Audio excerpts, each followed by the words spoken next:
Metals हमारे पास वो substances होते हैं जो क्या करते हैं, इजीली इलेक्ट्रॉन्स को लूज करने की टेंडेंसी रखते हैं। डायरेक्ट बताऊंगी, बिल्कुल आप 7th 8th से बेटा ये सारी चीजें पढ़ते आ रहे हैं, तो इसको 10th क्लास में आकर फिर से मैं तुम्हें लिखवाऊं, नोट डाउन करवाऊं, कोई मतलब नहीं है उस चीज का। और वैसे भी आपका माइंड मैप सीरीज है, तो मैं आपको ये नहीं बताऊंगी कि बेटा metals are lustrous in nature, नहीं। अगर मेरे को रिएक्शन करवानी है या मेरे को उसमें से मेटल को निकालना है, तो इतने बड़े बड़े लंप्स को मुझे पहले क्या करना पड़ेगा, उसकी क्रशिंग करनी पड़ेगी, उसकी मुझे क्या करनी पड़ेगी बेटा जी, ग्राइंडिंग करनी पड़ेगी। तो यहाँ पर बेयर्स प्रोसेस के अंदर बॉक्साइट को सबसे पहले हमने क्या किया बेटा, ग्राइंड किया। 2 व्हील्स है बेटा जी, ये हमारा नॉन मैग्नेटिक व्हील है और ये वाला हमारा मैग्नेटिक व्हील है। तो जो मैग्नेटिक व्हील होगा, जो मैग्नेटिक इंप्योरिटीज है, ऐसे गैंग पार्टिकल जो कि मैग्नेटिक इन नेचर है, वो मैग्नेटिक व्हील की तरफ अट्रैक्ट होंगे और इस तरीके से सेपरेट आउट हो जाएंगे। ठीक है, आपको ध्यान रखने हैं ये सारे के सारे methods. Hello hi everyone, welcome to this amazing platform of physics वाला। मेरा नाम है भारती मखीजा और आज हम करने वाले हैं हमारे इस माइंड मैप सीरीज के अंदर हमारा अगला चैप्टर, जिसका नाम है मेटलर्जी। ठीक है, सो आई होप आपको इस पर्टिकुलर सीरीज से बहुत ज्यादा फायदा हो रहा होगा। एंड आज इस पर्टिकुलर चैप्टर के अंदर, मेटलर्जी के अंदर, हम क्या कवर करने वाले हैं, स्टार्ट करेंगे टॉपिक टू बी कवर्ड से। बेटा सारे के सारे यहाँ पे टॉपिक्स को हम 1 शॉट के अंदर कवर करने वाले हैं, जहां से भी आपके बोर्ड एग्जाम में क्वेश्चन पूछे जाते हैं। ठीक है, तो चलिए स्टार्ट करेंगे। सबसे पहले बेटा जी यहाँ पर हम ये जान लेते हैं कि आखिर मेटलर्जी का मतलब क्या होता है। ठीक है, आखिर ये जो मेटलर्जी है उसका मतलब क्या होता है वो हम जान लेते हैं। मेटलर्जी बेटा ऐसी प्रोसेस होती है जिस प्रोसेस के थ्रू हम मेटल के ओर्स में से क्या एक्सट्रैक्ट करते हैं, मेटल ओर्स में से मेटल को एक्सट्रैक्ट करते हैं। उसको हम क्या बोलते हैं, उस प्रोसेस को क्या बोला जाता है, मेटलर्जी कहा जाता है। ठीक है, the process used for extraction of metal in their pure form from their ores is referred to as metallurgy. Metallurgy is simply that process जिसके थ्रू हम हमारे मेटल के ओर्स में से क्या निकालते हैं, मेटल्स को एक्सट्रैक्ट करते हैं। ठीक है, नेक्स्ट देखिए यहाँ पे, metallurgy deals with the production and purification of metals and manufacture of alloys. Alloys के मैन्युफैक्चर के लिए, ठीक है, एंड यहाँ पर प्रोडक्शन ऑफ मेटल्स के लिए हम इस पर्टिकुलर प्रोसेस को यूज करते हैं। ठीक है, तो भाई सिंपल सी बात है, हमें मेटलर्जी को समझने के लिए, हमें मेटलर्जी एक्सट्रैक्शन ऑफ मेटल्स को समझने के लिए प्रोसेस तो हमें समझनी ही है ना। मेन काम जो है हमारे इस पर्टिकुलर चैप्टर में मेटल्स को समझना, मेटल्स के एक्सट्रैक्शन को समझना, पर उससे पहले हमें बेसिक प्रॉपर्टीज पता होनी चाहिए कि मेटल्स किस तरीके से एक्ट करती हैं, मेटल्स की क्या प्रॉपर्टीज होती हैं और जो हमारे नॉन मेटल्स होते हैं उनकी क्या प्रॉपर्टीज होती है। तो यहां पर आगे मूव करने से पहले मैं आपको थोड़े से बेसिक्स बताना चाहूंगी। सबसे पहले अगर मैं कहती हूं कि जो मेटल होते हैं, है ना, वो क्या होते हैं बेटा जी, मेटल्स हमारे पास वो सब्सटेंसेस होते हैं जो क्या करते हैं, इजीली इलेक्ट्रॉन्स को लूज करने की टेंडेंसी रखते हैं। ये सारी चीजें मैं आपको वैसे तो चैप्टर नंबर 1 पीरियोडिक टेबल के अंदर भी बता चुकी हूं, बट फिर भी हम एक बार जल्दी से सम अप कर लेंगे। मेटल्स क्या होते हैं बेटा, मेटल्स आर इलेक्ट्रोपॉजिटिव एलिमेंट। सबसे पहली बात ये क्या होता है बेटा, आपके इलेक्ट्रोपॉजिटिव एलिमेंट होते हैं। ठीक है, इलेक्ट्रोपॉजिटिव एलिमेंट होते हैं क्योंकि बेटा ये लॉस ऑफ इलेक्ट्रॉन करने के बाद कैटायन का फॉर्मेशन करते हैं। क्योंकि ये क्या करते हैं, ये फॉर्मेशन ऑफ कैटायन करते हैं। क्या करते हैं बेटा जी, फॉर्मेशन ऑफ कैटायन करते हैं। क्या सभी को क्लियर हुआ कैसे करते हैं, क्योंकि मेटल्स की टेंडेंसी होती है टू लूज इलेक्ट्रॉन्स। ठीक है, मेटल्स की क्या टेंडेंसी होती है to lose electrons easily. Metals का काम यही है सिंपल सा कि ये आसानी से इलेक्ट्रॉन्स को अपने अंदर से निकाल देते हैं, लूज करवा देते हैं। जैसे फॉर एग्जांपल अगर मैं बात करती हूँ आपके सोडियम की, तो सोडियम की इलेक्ट्रॉनिक कन्फिगरेशन 2, 8 एंड 1 होती है। इसके आउटर मोस्ट में एक इलेक्ट्रॉन है, तो ये बेटा स्टेबलाइज होने के लिए अपने आउटर मोस्ट शेल में से एक इलेक्ट्रॉन को लूज करेगा एंड यहाँ पर Na पॉजिटिव का फॉर्मेशन, कैटायन का फॉर्मेशन हो जाएगा। इसी वजह से बेटा जी हम मेटल्स को इलेक्ट्रोपॉजिटिव एलिमेंट्स भी कहते हैं। अगेन यहाँ पर मैं पोटेशियम का एग्जांपल लूंगी, तो ये भी एक इलेक्ट्रॉन को लूज करके के पॉजिटिव का फॉर्मेशन करना चाहेगा। लिथियम का एग्जांपल लूंगी, तो ये भी बेटा जी एक इलेक्ट्रॉन को लूज करने के बाद Li पॉजिटिव का फॉर्मेशन करता है। सेम उसी तरीके से अगर मैं यहाँ पर मैग्नीशियम मेटल का एग्जांपल लेती हूँ, तो ये 2 इलेक्ट्रॉन्स को लूज करने के बाद Mg2 पॉजिटिव का फॉर्मेशन करता है। अगर कहीं से एक इलेक्ट्रॉन का क्या होता है, लॉस होता है, तो 1 पॉजिटिव चार्ज आता है। अगर 2 इलेक्ट्रॉन्स का लॉस होता है तो 2 पॉजिटिव चार्ज आता है। वैसे ही अगर मैं एल्यूमिनियम की बात करती हूँ तो बेटा जी अगर एल्यूमिनियम 3 इलेक्ट्रॉन्स का लॉस करेगा तो इसके ऊपर 3 पॉजिटिव चार्ज आ जाएंगे। क्या सभी को क्लियर है, क्या सभी को समझ में आ गया है? जल्दी से मुझे बताइए। ये मैग्नीशियम है और ये है हमारे पास बेटा जी एल्यूमिनियम, ठीक है। तो हम देख रहे हैं मेटल्स की टेंडेंसी है इलेक्ट्रॉन्स को लूज करने की, ठीक है। उसी तरीके से हमारे बेटा जी जो नॉन मेटल्स होते हैं, जो हमारे बेटा क्या होते हैं, नॉन मेटल होते हैं, इन नॉन मेटल्स की टेंडेंसी होती है क्या करने की, गेन ऑफ इलेक्ट्रॉन करने की। इनकी टेंडेंसी क्या होती है, tendency to gain electron, electron को गेन करने की इनकी टेंडेंसी होती है। इसी वजह से हम इन नॉन मेटल्स को क्या बोलते हैं बेटा, इनको हम कहते हैं इलेक्ट्रो नेगेटिव एलिमेंट्स। क्या बोलते हैं, इलेक्ट्रोनेगेटिव एलिमेंट्स का नाम इनको बेटा जी दिया जाता है, ठीक है जी। क्लियर हो गया, इलेक्ट्रोनेगेटिव एलिमेंट्स इनको कहते हैं क्योंकि जैसे अगर मैं क्लोरीन की बात करती हूं, इसके आउटर मोस्ट में 2, 8 एंड 7 7 इलेक्ट्रॉन है। इसको स्टेबल होने के लिए 7 से 8 करने हैं, इसी वजह से ये एक इलेक्ट्रॉन को क्या करेगा बेटा, गेन करेगा और Cl नेगेटिव का फॉर्मेशन करता है। तो इसने एनायन का फॉर्मेशन यहाँ पर कर लिया है। यही वाली चीज मैं यहाँ पर मेंशन करूंगी कि यहाँ पर क्या हो रहा है बेटा, फॉर्मेशन ऑफ एनायन, एनायन का यहाँ पर फॉर्मेशन हो रहा है। क्या सभी को क्लियर हो गया? यहाँ पर Cl नेगेटिव का फॉर्मेशन हुआ। वैसे ही जो हमारा फ्लोरीन होता है ये भी एक इलेक्ट्रॉन को गेन करके F नेगेटिव फ्लोराइड आयन का फॉर्मेशन करता है। ऑक्सीजन बेटा जी 2 इलेक्ट्रॉन्स को गेन करके O2 नेगेटिव बनाता है। नाइट्रोजन बेटा 3 इलेक्ट्रॉन्स को गेन करके N3 नेगेटिव का फॉर्मेशन करता है। तो ये सारे के सारे नॉन मेटल्स हैं जिनकी टेंडेंसी है क्या करने की बेटा, इलेक्ट्रॉन्स को गेन करने की। तो बेसिक फंडा आपको समझ में आ गया है, मेटल्स क्या करते हैं, इलेक्ट्रॉन्स को लूज करना चाहते हैं और जो नॉन मेटल्स होते हैं वो इलेक्ट्रॉन्स को गेन करना चाहते हैं। आई होप आप सभी को इतना पर्टिकुलर पॉइंट समझ में आ गया है। अब मैं अगर physical properties of metals and non metals की बात करती हूँ तो मैं बेटा बिल्कुल आपको बिना कहीं पर लिखे डायरेक्ट बताऊंगी। बिल्कुल आप 7th 8th से बेटा ये सारी चीजें पढ़ते आ रहे हैं, तो इसको 10th क्लास में आकर फिर से मैं तुम्हें लिखवाऊं, नोट डाउन करवाऊं, कोई मतलब नहीं है उस चीज का। और वैसे भी आपका माइंड मैप सीरीज है तो उसमें आपको ये नहीं बताऊंगी कि बेटा metals are lustrous in nature, नहीं। आपको पता है, आपको क्या क्या बातें पता है कि मेटल्स हार्ड होती है, मेटल्स सोनोरस होती है, साउंड प्रोड्यूसिंग होती है, मेटल्स क्या होती है, शाइनी होती है, लस्ट्रस होती है, मेटल्स अच्छे कंडक्टर होते हैं हीट एंड इलेक्ट्रिसिटी के, मेटल्स डक्टाइल होते हैं, मेटल्स मेलेबल होते हैं, ठीक है। तो ये कुछ हमारे पास इंपॉर्टेंट प्रॉपर्टीज हैं हमारे मेटल्स की। एंड जस्ट अपोजिट प्रॉपर्टीज हमारे पास नॉन मेटल्स की होती हैं। जैसे कि जिस तरीके से जो हमारे नॉन मेटल्स होते हैं वो bad conductor of heat and electricity होते हैं। Non metals generally soft solids होते हैं या फिर लिक्विड और गैसेस की फॉर्म में हमें देखने को मिलते हैं।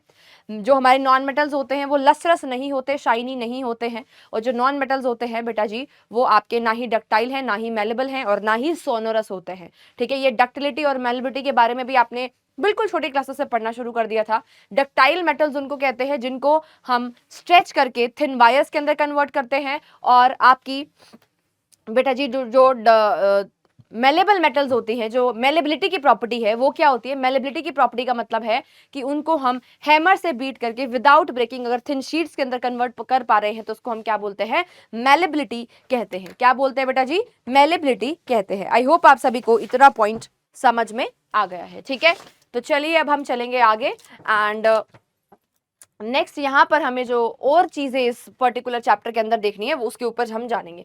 हमने फिजिकल और यहाँ पे हमने फिजिकल प्रॉपर्टीज के बारे में जान लिया है। एंड फिजिकल प्रॉपर्टी के अलावा हमने जो है इसकी जो मेन करेक्टर था loss of electron and gain of electron के टर्म्स में वो भी हमने जान लिया है। एंड इसके बाद कुछ प्रॉपर्टीज ऐसी है कि जो मेटल्स होंगी, कौन सी रिएक्टिव मेटल्स है, कौन सी मीडियम रिएक्टिविटी की मेटल्स हैं, कौन सी लो रिएक्टिविटी की मेटल्स हैं। तो बेटा मैं आपको बहुत बार ये करवा चुकी हूँ, लास्ट वाले लेक्चर के अंदर भी मैंने आपको रिएक्टिविटी सीरीज करवाई थी एंड उसमें भी मैंने आपको बताया था कि हमारे पास जो सबसे ऊपर वाली मेटल प्रेजेंट होती है इलेक्ट्रोकेमिकल सीरीज के अंदर वो सबसे ज्यादा रिएक्टिव होती है, फिर मॉडरेट रिएक्टिविटी की होती है, फिर सबसे ज्यादा लीस्ट रिएक्टिविटी की हमारे पास मेटल्स होती है। अगेन इस पर्टिकुलर चैप्टर में भी आपको रिएक्टिविटी सीरीज आनी चाहिए, ठीक है, बिना रिएक्टिविटी सीरीज के बेटा हम आगे नहीं बढ़ सकते हैं। तो बेटा रिएक्टिविटी सीरीज को अगर मैं सम अप करूं तो हमने बीचों बीच हाइड्रोजन को रेफरेंस मान लिया था एंड हमने कहा था कि हाइड्रोजन के ऊपर जितने भी मेटल प्लेस्ड होती है वो सारी सारी क्या होती है, हाईली रिएक्टिव मेटल, और जो हाइड्रोजन के नीचे प्लेस्ड होती है ये क्या होती है, ये क्या होती है, लीस्ट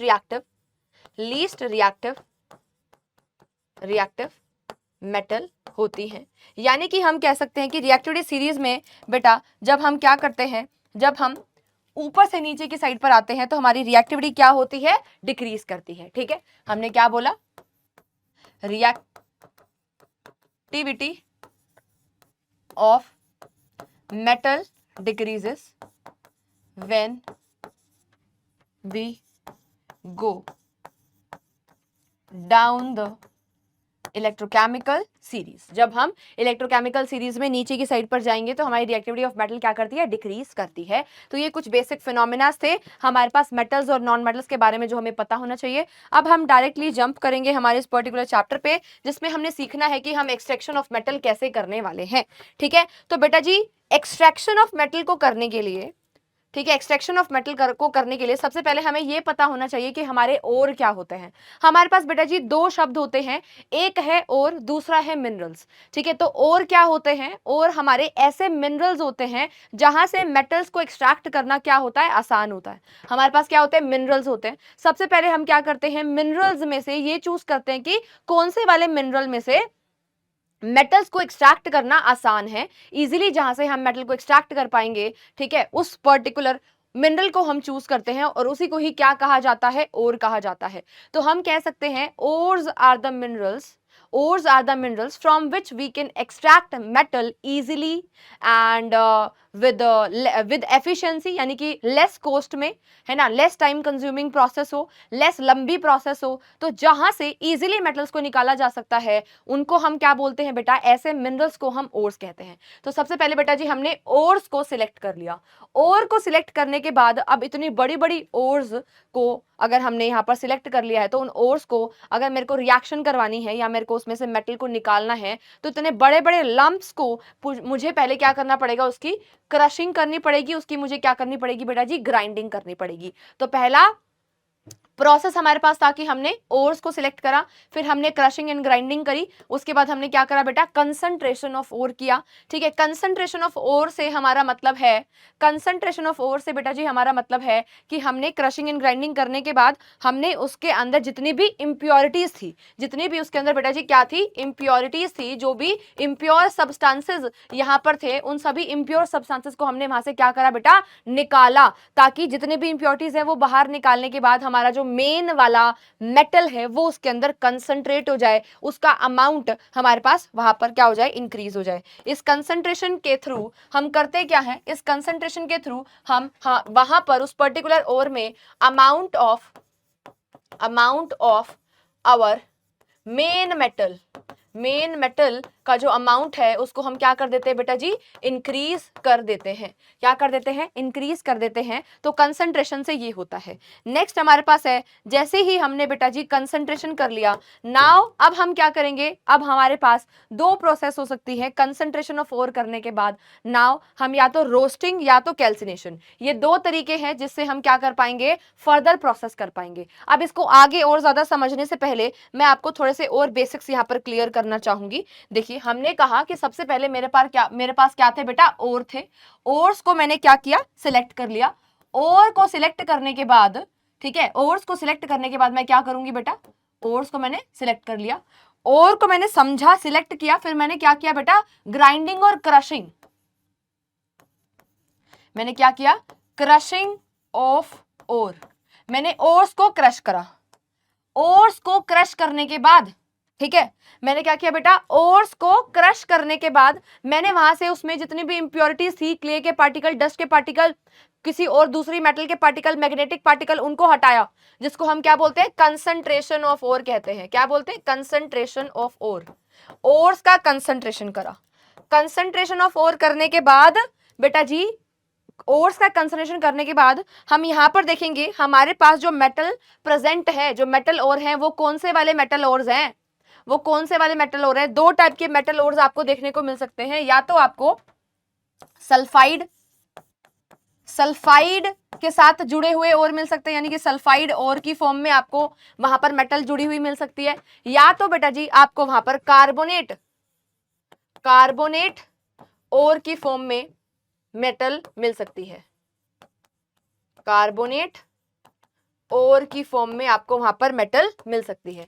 तो अगर बेटा सल्फाइड और है, तो अगर सल्फाइड और हुआ तो अब हम क्या करेंगे, हमने क्या सिलेक्ट कर लिया, हमने बेटा जी सल्फाइड और या फिर कार्बोनेट और चूज करना है। अब डिपेंडिंग अपॉन हम सल्फाइड और या फिर कार्बोनेट और चूज कर रहे हैं, ठीक है, कुछ भी हो, चाहे सल्फाइड हो चाहे कार्बोनेट और हो, हमारा जो अगला प्रोसेस रहने वाला है वो क्या रहेगा बेटा, हमने सल्फाइड और कार्बोनेट और के बेसिस पर अगला प्रोसेस जो करना है, हमने सल्फाइड और कार्बोनेट और को किसके अंदर कन्वर्ट करना है, मेटल के ऑक्साइड के अंदर कन्वर्ट करना है। किसके अंदर? मेटल ऑक्साइड के अंदर कन्वर्ट करना है। अब बेटा मेटल ऑक्साइड मेरे पास बन चुका है, मेटल ऑक्साइड का मैं क्या कर दूंगी, रिडक्शन कर दूंगी। ठीक है, मेटल ऑक्साइड का क्या कर दूंगी, रिडक्शन कर दूंगी। और जैसे ही मैं रिडक्शन करूंगी, रिडक्शन करने के बाद मेरे पास वहां से ऑक्सीजन बाहर निकल जाएगी, ऑक्सीजन क्या निकल जाएगी, बाहर निकल जाएगी, और मुझे यहाँ पर मेटल बेटा जी मिल जाएगी after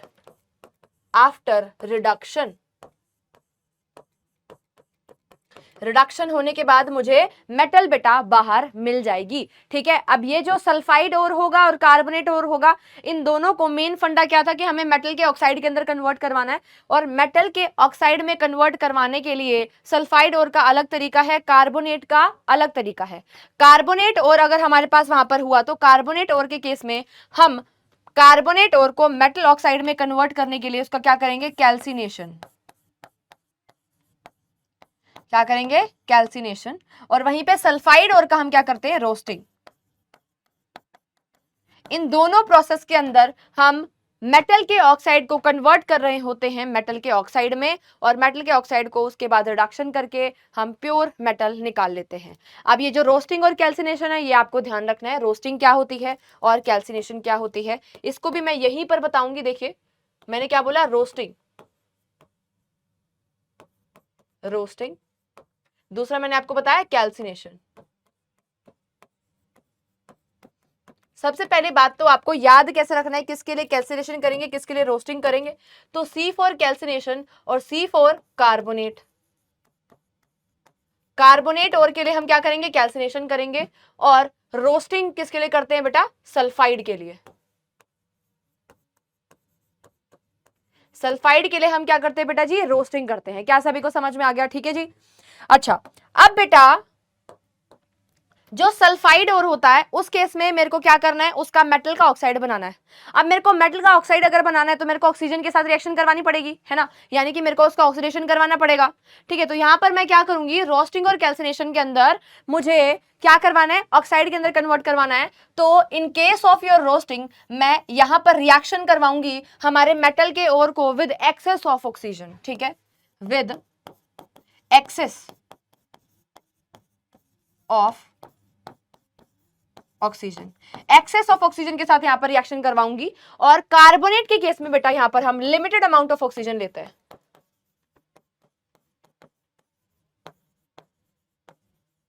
limited amount of oxygen. क्या लेते हैं बेटा जी, लिमिटेड अमाउंट ऑफ ऑक्सीजन हम यहां पर ले रहे होते हैं। क्या सभी को समझ में आ गया? रोस्टिंग में क्या करते हैं, एक्सेस ऑफ ऑक्सीजन, और यहां पर लिमिटेड, या फिर कई बार आपको कहा जाता है कि एब्सेंस ऑफ ऑक्सीजन, पर सही टर्म ज्यादा क्या रहेगी कि हम लिमिटेड अमाउंट ऑफ ऑक्सीजन बोले। ठीक है, तो इन दोनों से ही हमें क्या मिलते हैं, हमारे मेटल के ऑक्साइड मिल जाते हैं। क्या मिल जाते हैं, मेटल के ऑक्साइड हमको मिल जाते हैं। आई होप आप सभी को क्लियर हो गया है। अब याद कैसे करेंगे, देखो रोस्टिंग तुमने देखा होगा यूट्यूब पे, क्या होते हैं, रोस्ट आते हैं, बड़ी गंदी बेइज्जती करते हैं, है ना, बड़ा चढ़ा के बोलते हैं और बेइज्जती करते हैं। तो जहां पर रोस्टिंग शब्द आएगा उस केस में एक्सेस शब्द अपने आप आ जाता है, यानी कि जब रोस्टिंग कर रहे हैं तो उस केस में हम एक्सेस ऑफ ऑक्सीजन लेंगे, और जब हम कैल्सिनेशन कर रहे हैं तो कैल्सिनेशन में हम लिमिटेड अमाउंट ऑफ ऑक्सीजन लेते हैं। क्या सभी को क्लियर हो गया है? तो ये जो मैंने पूरा आपको सीन बताया है, ये आपको माइंड में बिल्कुल पिक्चर क्लियर होनी चाहिए इसकी। एंड इसी चीज को हम आगे देखते हैं। देखिए आइए, तो मैं आपको क्या बोल रही थी, हमने रोस्टिंग एंड कैल्सिनेशन करा, ठीक है, उस जिससे हमें क्या मिल गया, मेटल का ऑक्साइड। अब फर्दर हम इसका रिडक्शन करेंगे, रिडक्शन करने के बाद जो मुझे मेटल मिला, अब ये मेटल बेटा ऐसा हो सकता है कि प्योर ना हो, ठीक है, ये मेटल जो मिल गया ये प्योर ना हो, उसमें कुछ और इम्प्योरिटीज हो सकती हैं, जिसके लिए हम उसकी रिफाइनिंग करेंगे, जिसको हम इलेक्ट्रोलाइटिक रिफाइनिंग कहते हैं, ठीक है, रिफाइनिंग करेंगे फिर हमें प्योर मेटल मिल जाती है, ठीक है। अब यहाँ पर कंसंट्रेशन करने के हमारे पास 3-4 तरीके हैं जिसको हमें देखना है। पहला है ग्रेविटी सेपरेशन, ठीक है, फिर हमारे पास फ्रोथ फ्लोट्रेशन है, उसके बाद हमारे पास मैग्नेटिक सेपरेशन होता है, फिर हमारे पास केमिकल मेथड है जिसका दूसरा नाम बेटा जी लीचिंग भी होता है, जहां पर हम क्या यूज करते हैं, रिएजेंट को यूज करते हैं,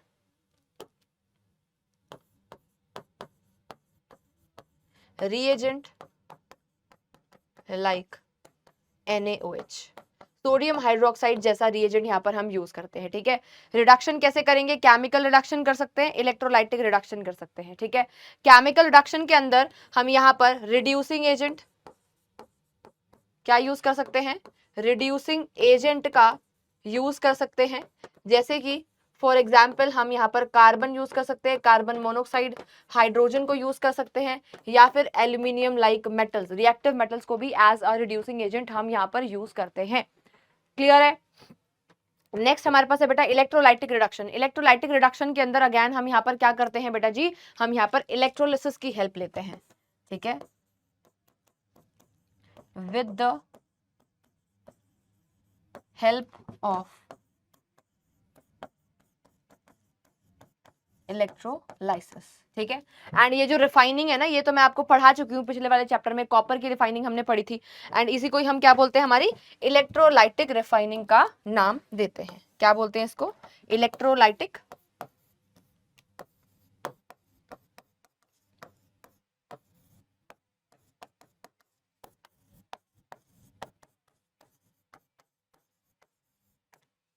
इलेक्ट्रोलाइटिक रिफाइनिंग हम इसको कहते हैं। क्या सभी को क्लियर हो गया है, ठीक है। उसके बाद हमें क्या मिल जाएगी, हमारी प्योर मेटल मिल जाती है। क्लियर हो गया सभी को। चलिए अब बेसिक फंडा समझते हैं। मिनरल्स और ओर्स अगर हमारे एग्जाम में आ गया तो मैम हमें क्या लिख कर आना है, हमें कॉन्सेप्ट तो क्लियर हो गया, पर एग्जाम में अगर पूछ लिया तो हम क्या लिख कर आएंगे ये भी हमको पता होना चाहिए। देखिए, minerals are naturally occurring compounds of metals which are generally mixed with the substances such as soil, mud, silica etc. यानी कि जो नेचुरली अकरिंग सब्सटेंस हमारे पास प्रेजेंट होते हैं, है ना, रॉक्स के अंदर, हमारे जो है रॉक्स के अंदर जो प्रेजेंट होते हैं, जिसके अंदर बाकी सारी दूसरी इंप्योरिटीज भी प्रेजेंट होती है, जैसे कि सिलिका हो सकता है, मिट्टी हो सकती है, सैंड हो सकती है, तो उन सभी के साथ जो नेचुरल फॉर्म होती है उसको हम मिनरल कहते हैं। एंड जो हमारे पास इंप्योरिटीज होती है बेटा जी, उसके लिए हम एक टर्म यूज करते हैं जिसको हम बोलते हैं गैंग, GANGUE, भूलना नहीं इसको, बार बार यूज होती हुई आपको इस पर्टिकुलर चैप्टर में ये दिखाई देगी, गैंग और मैट्रिक्स, ठीक है। Ores are those minerals from which metals are extracted. हमारा जो ओर्स होते हैं वो क्या होते हैं, ओर्स ऐसे सब्सटेंसेस होते हैं जहां से हम मेटल का एक्सट्रैक्शन कर सकते हैं, ठीक है, इकोनॉमिकली एक्सट्रैक्शन कर सकते हैं, at very low cost extraction कर सकते हैं, एंड वहां से हमें यील्ड भी ज्यादा मिलती है, ठीक है। सो उसको हम क्या बोलेंगे, हमारे ओर्स का नाम देते हैं, ठीक है। अब यहाँ पर कुछ एग्जाम्पल्स आपको बेटा जी दिखाई दे रहे हैं, है ना, कुछ एग्जाम्पल यहाँ पर आपको दे रखे हैं हमारे मिनरल्स के और ओर्स के, ठीक है। तो सबसे पहले यहाँ पर मैं देखती हूँ, देखिए मेटल अगर सोडियम है ना, कॉमन मेटल सोडियम, ठीक है, तो इसका जो ओर है, जो जहां से हम इसको एक्सट्रैक्ट कर सकते हैं वो क्या है, NaCl found in the sea water. Calcium limestone marble की फॉर्म में मिलता है, जिप्सम की फॉर्म में हमें कैल्शियम मिलता है। तो ये कंबाइंड स्टेट बता रखी है बेटा। ओर्स के कुछ एग्जाम्पल दे रखे हैं, कुछ बेसिक एग्जाम्पल्स है जो आपको आने चाहिए, ठीक है। मैग्नीशियम के लिए बेटा आपके पास कुछ कुछ एग्जाम्पल्स आपको ध्यान रखने पड़ेंगे, किसी किसी के केमिकल फॉर्मुलाज भी आपको याद करने पड़ेंगे। जैसे आयरन जो होता है वो हेमेटाइट के फॉर्म में मिलता है, red haematite and brown haematite के फॉर्म में। जिंक आपका जो है कैलामाइन की फॉर्म में भी मिलता है, लेड ग्लेना के फॉर्म में मिलता है, कॉपर पायराइट की फॉर्म में मिलता है। किसी किसी के केमिकल फॉर्मूला जैसे Hg का काफी इंपॉर्टेंट है, ठीक है। और अगर मैं यहाँ पर Ag की बात करती हूँ, ठीक है, जो सिल्वर होता है हमारा वो अर्जेंटाइट की फॉर्म में भी हमें मिलता है। तो ये टेबल बेटा जी मैंने आपके लिए आपको दे दी है, ये आपका काम है कि आपको इसको अच्छे से लर्न कर लेना है और देख लेने हैं कुछ कुछ एग्जाम्पल्स आपको इसके आने चाहिए। ठीक है, अब यहाँ पर हम देखेंगे कि रोस्टिंग एंड कैल्सिनेशन के बीच में अगर हमसे हमसे हमारे बोर्ड एग्जाम के अंदर क्या पूछ लिया गया, क्वेश्चन पूछ लिया गया बेटा जी, ये प्रीवियस ईयर क्वेश्चन है आपका बोर्ड एग्जाम का, तो इसके ऊपर आप इंपॉर्टेंट मार्क करेंगे। ये प्रीवियस ईयर क्वेश्चन है। ठीक है, तो जरा जल्दी जल्दी से हम एक बार सम अप करते हैं कि यहाँ पर क्या क्या हमें बताया गया है। सबसे पहले रोस्टिंग के केस में ore is heated in excess of air, यहाँ पर क्या आएगा, हमेशा एक्सेस आएगा, किसका, एयर का, या फिर एयर में क्या प्रेजेंट है, हमें काम किससे, हमें तो ऑक्सीजन से काम है, तो यहाँ पे हम एक्सेस ऑफ ऑक्सीजन भी लिख सकते हैं। अच्छा, कैल्सिनेशन के केस में क्या होगा, the ore is heated in the absence of oxygen, या फिर हम कह सकते हैं in limited amount of air, या फिर हम कह सकते हैं oxygen, limited amount of air, या फिर हम कह सकते हैं oxygen. Generally sulphide ores are roasted, so SO2 is given off. Sulphide ore के लिए हम हमेशा रोस्टिंग यूज करते हैं, जैसे कि हमारे पास एग्जांपल यहाँ पर अगर मैं लिखूं जिंक सल्फाइड, हमारा क्या हो जाएगा बेटा जी, सही एग्जाम्पल हो जाएगा। ठीक है, तो यहाँ पर हम जिंक सल्फाइड का एग्जाम्पल ले लेते हैं। ठीक है, देखिए जरा क्या ले लिया मैंने यहाँ पे, ZnS। जिंक सल्फाइड को जब मैंने एक्सेस ऑफ ऑक्सीजन के साथ रिएक्शन करवाया तो मुझे यहाँ पे जिंक का क्या मिलता है बेटा जी, ऑक्साइड मिलता है ZnO, और साथ ही साथ मुझे यहाँ पर SO2 सल्फर डाइऑक्साइड गैस भी रिलीज होती हुई दिखाई देगी। मैंने इसको यहाँ पर हीटिंग करी है in presence of excess of oxygen की प्रेजेंस में। क्या सभी को क्लियर हो रहा है, बताइए जरा जल्दी से। यहाँ पे बेटा जी हमें आगे 2 लगाना पड़ेगा टू बैलेंस इट। ठीक है, क्लियर है सभी को। ये पर्टिकुलरली कार्बोनेट ओर के लिए यूज होता है, जैसे कि यहाँ पर जिंक कार्बोनेट की अगर मैं बात करती हूँ तो इसको जब हमने हीट करा इन एब्सेंस ऑफ ऑक्सीजन, देखो एब्सेंस को दिखाने के लिए हमने यहाँ पर इसके साथ कोई ऑक्सीजन जोड़ी ही नहीं, जैसे मैंने यहाँ पर रिएक्टेंट साइड पर ऑक्सीजन दिखाई है पर कैल्सिनेशन के केस में मैंने यहाँ पर दिखाई ही नहीं, तो हीट करा तो मुझे जिंक का ऑक्साइड और साथ में CO2 मुझे मिल गया। Carbonate and hydrated ores are calcined and CO2। अच्छा, एक चीज और यहाँ पे आपको ध्यान देनी है, आपको कैल्सिनेशन जो प्रोसेस आपको carbonate ores and as well as your hydrated ores के लिए यूज करनी है। हाइड्रेटेड ओर्स जहां पर वाटर ऑफ क्रिस्टलाइजेशन प्रेजेंट है उस केस में भी you can use your calcination का प्रोसेस। ठीक है, चलिए अब हम आगे मूव करेंगे एंड थर्ड पॉइंटर के ऊपर जंप करते हैं। देखिए रोस्टिंग के केस में जो हमारे volatile impurities are removed as your oxides की फॉर्म में अगर प्रेजेंट है and ores become porous and more reactive. ठीक है, तो यहाँ पर जो है हमारे जो ओर्स होते हैं वो बहुत ज्यादा क्या हो जाते हैं, पोरस हो जाते हैं और रिएक्टिव हो जाते हैं। यहाँ पर moisture and the organic impurities are removed and the ore become porous and more reactive. यहाँ पर भी ये पोरस और मोर रिएक्टिव होते हैं एंड यहाँ पर हम मॉइस्चर को और ऑर्गेनिक इंप्योरिटीज को रिमूव करते हैं। आई होप आप सभी को इन दोनों के बीच में डिफरेंस समझ में आ गया है। This particular difference is very very important for your board exam. ठीक है, okay, so now we will move आगे एंड हमें क्या करना है, reduction of metal oxide to metal. Metal oxide से, ठीक है, हमारे पास क्या है बेटा जी, मेटल का ऑक्साइड है, मुझे क्या मिल गया है, रोस्टिंग कैल्सिनेशन करके मुझे क्या मिल गया बेटा, मेटल का ऑक्साइड मिल गया। अब इस मेटल के ऑक्साइड का मुझे क्या करवाना है बेटा, रिडक्शन करवाना है। क्या करवाना है, रिडक्शन करवाना है। अब ये रिडक्शन का प्रोसेस हमने कहा 2 तरीकों से हो सकता है। ठीक है, किस तरीके से हो सकता है, 2 तरीकों से हो सकता है।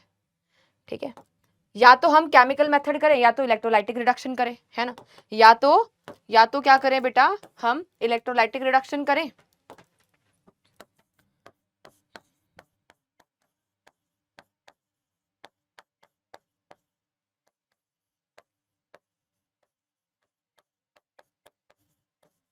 इलेक्ट्रोलाइटिक रिडक्शन करें या फिर क्या करें, हम रिड्यूसिंग एजेंट का यूज करें।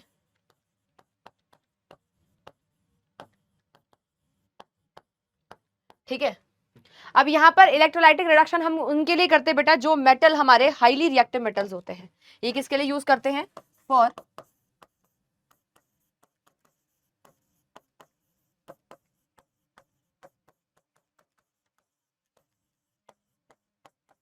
फॉर हाईली रिएक्टिव मेटल्स हम इसको यूज करते हैं। क्या सभी को क्लियर हो गया है, ठीक है जी, और ये नॉर्मली हम इनको यूज करते हैं जो लीस्ट रिएक्टिव होते हैं। ठीक है, चलिए अब यहाँ पर reduction of metal oxide to metal की बारी आती है। देखिए सबसे पहला पॉइंटर यहाँ पर क्या मेंशन करा गया है, oxides of highly active metals, जो कि मेटल्स बहुत ज्यादा एक्टिव मेटल्स होते हैं, जैसे कि हमारे पास सोडियम हो गया, पोटेशियम हो गया, कैल्शियम हो गया, ये सारे के सारे काफी एक्टिव मेटल्स हैं and they have great affinity. इनकी जो एफिनिटी है काफी ज्यादा ग्रेट होती है, बहुत स्ट्रॉन्ग बॉन्ड इनका बनता है ऑक्सीजन के साथ। इसी वजह से यहाँ पर इनके रिडक्शन के लिए we can not use common reducing agent like carbon monoxide, क्योंकि कार्बन और कार्बन मोनोऑक्साइड की इतनी कैपेसिटी नहीं है, इतनी कैपेबिलिटी नहीं है कि वो इतने ज्यादा हाईली रिएक्टिव मेटल्स के साथ जो ऑक्सीजन जुड़ा हुआ है उसको वहां से बाहर निकाल पाए। सिंपल सा मेरी बात आप सुनेंगे। देखिए, अगर मैं यहाँ पर बात करती हूँ कैल्शियम के ऑक्साइड की, कैल्शियम और ऑक्सीजन जो है आपस में जिस बॉन्ड से जुड़े हुए हैं, है ना, वो बॉन्ड बहुत ज्यादा स्ट्रॉन्ग है क्योंकि calcium is very very reactive. ठीक है, अगर मुझे इसको रिड्यूस करवाना है तो आप कहोगे कि मैम इसके अंदर कार्बन डाल दो एज अ रिड्यूसिंग एजेंट। बेटा कार्बन क्या करेगा, यहाँ पर कार्बन क्या करेगा कि कार्बन इस ऑक्सीजन को बाहर निकालेगा, है ना, कार्बन इस ऑक्सीजन को बाहर निकालेगा। पर मैं कह रही हूँ कि कैल्शियम और ऑक्सीजन का बॉन्ड ही बहुत ज्यादा स्ट्रॉन्ग है। ठीक है, कैल्शियम एंड ऑक्सीजन का bond between calcium and oxygen is very strong, बहुत ज्यादा स्ट्रॉन्ग बॉन्ड है बेटा जी आपके कैल्शियम और ऑक्सीजन के बीच में। इतना ज्यादा स्ट्रॉन्ग बॉन्ड है कि इस कार्बन की बेटा इतनी औकात ही नहीं है कि इसके बॉन्ड को तोड़ के यहाँ से ऑक्सीजन बाहर निकाल ले। इसी वजह से ये पॉसिबल नहीं हो पाती। एफिनिटी बहुत ज्यादा है, ग्रेट एफिनिटी है towards oxygen and so can not be reduced by the common reducing agent like carbon monoxide और हाइड्रोजन से ये रिड्यूस नहीं हो सकते हैं। इसी वजह से these metals are obtained by electrolytic reduction. इसी वजह से इन मेटल्स का क्या करते हैं हम, इलेक्ट्रोलाइटिक रिडक्शन करते हैं of fused metallic salt. Fused metallic salts का मतलब है कि इनको हम क्या करते हैं, हीट करते हैं, मोल्टन स्टेट के अंदर लेकर आते हैं। और ये जो हाईली रिएक्टिव मेटल्स होते हैं ये हमें या तो हैलाइड के फॉर्म में कंबाइंड स्टेट में मिलते हैं या उनके ऑक्साइड्स के फॉर्म में मिलते हैं।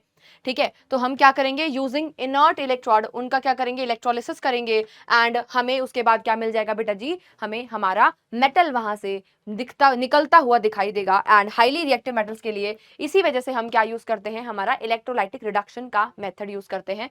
ये पर्टिकुलर पॉइंटर बेटा एग्जाम पॉइंट ऑफ व्यू से इंपॉर्टेंट है, ये आपके एग्जाम में पूछा जा सकता है, इसके ऊपर इंपॉर्टेंट मार्क आप कर लेंगे। क्या सभी को क्लियर हो गया है, समझ में आ गया? चलिए अब यहाँ पर आगे अगर हम चलें तो सबसे पहले बेटा दो एग्जाम्पल्स है। अगर हम यहाँ पर पोटेशियम को अगर मुझे क्या करना है, बाहर निकालना है, दूसरा मेरे पास है सोडियम क्लोराइड। ठीक है, अगर हम यहाँ पर क्या करने वाले, reduction of highly reactive metals. ठीक है, क्या कर रहे हैं यहाँ पर हम कर रहे हैं बेटा electrolytic reduction of highly reactive metals. ठीक है, क्या कर रहे हैं, एक्सट्रैक्शन ऑफ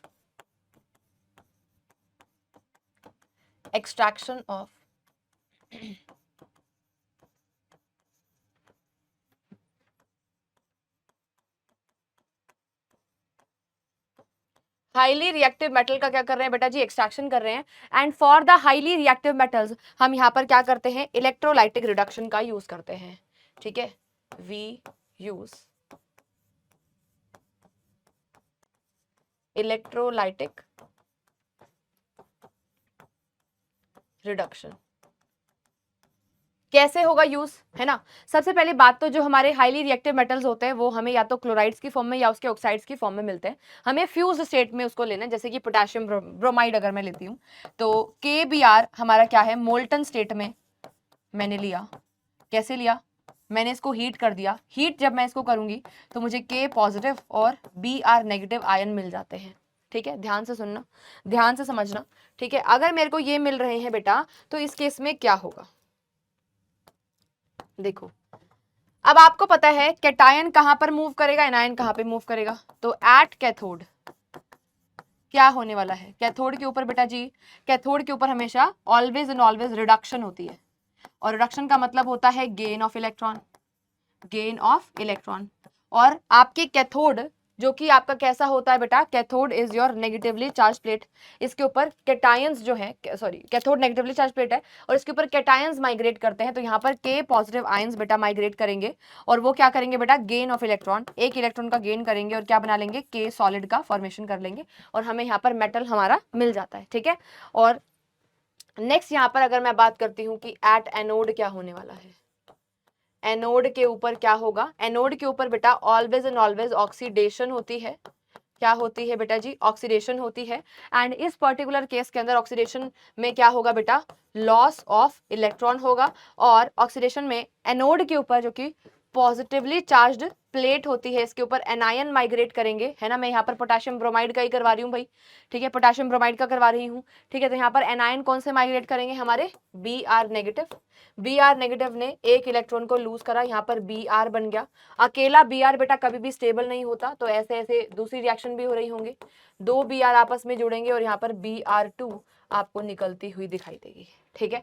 तो ये मैंने पोटेशियम ब्रोमाइड का आपको करके दिखाया है। सोडियम क्लोराइड का बेटा जी आप खुद करेंगे, and this is your homework, ये आपका होमवर्क है, ठीक है। क्लियर हो गया। तो हमने हाईली रिएक्टिव मेटल्स का क्या सीख लिया है, एक्सट्रैक्शन बेटा जी सीख लिया है। क्लियर है। चलिए नाउ वी विल मूव आगे, एंड हमें क्या करना है, अभी reduction of metal oxide to metal ही देखना है। एंड इस केस में हम सबसे पहले क्या करने वाले हैं, हमारे जो मीडियम रिएक्टिविटी के मेटल्स होते हैं उनका रिडक्शन करेंगे, ठीक है।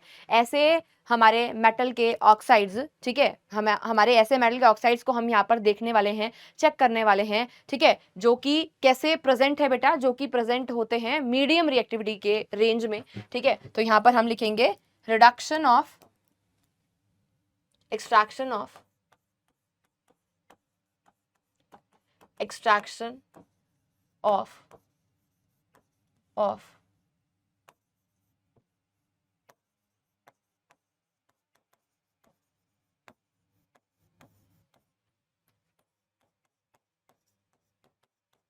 Medium reactivity metal, extraction of medium reactivity metals, ठीक है। तो मीडियम रिएक्टिविटी मेटल में सबसे बड़ी एग्जांपल हमारे पास आयरन होता है बेटा, ठीक है। सबसे पहले तो हमारे पास अगर आयरन का सल्फाइड प्रेजेंट था, ठीक है, हमारे पास और था, ठीक है, सल्फाइड की फॉर्म में, उसकी हमने रोस्टिंग करी, रोस्टिंग का एग्जांपल मैं आपको करवा चुकी हूँ, ठीक है। तो रोस्टिंग करने के बाद मुझे मेटल का ऑक्साइड मिल गया।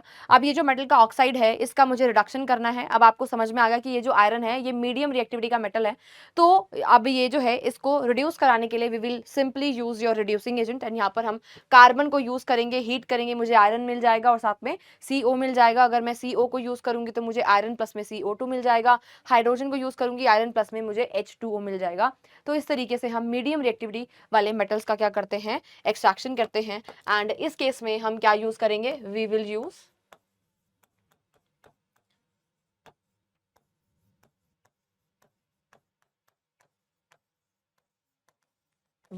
Reducing agent. हम क्या यूज करेंगे, रिड्यूसिंग एजेंट यूज करेंगे, जैसे कि कार्बन, कार्बन मोनोऑक्साइड या फिर हाइड्रोजन, ठीक है। कार्बन यूज करते हैं तो कार्बन का ऑक्साइड रिलीज होता है साथ में, और अगर हम कार्बन मोनोऑक्साइड यूज करते हैं तो CO2 निकलता है, और अगर बेटा जी हम हाइड्रोजन यूज करते हैं तो वाटर बाहर निकलता है, ठीक है। चलिए तो नेक्स्ट हमारे पास आता है बेटा, यहाँ पर हम यूज करने वाले हैं, यहाँ पर हम एक्सट्रैक्ट करने वाले हैं extraction of least reactive metals, ठीक है। यहाँ पे हमने क्या लिखा,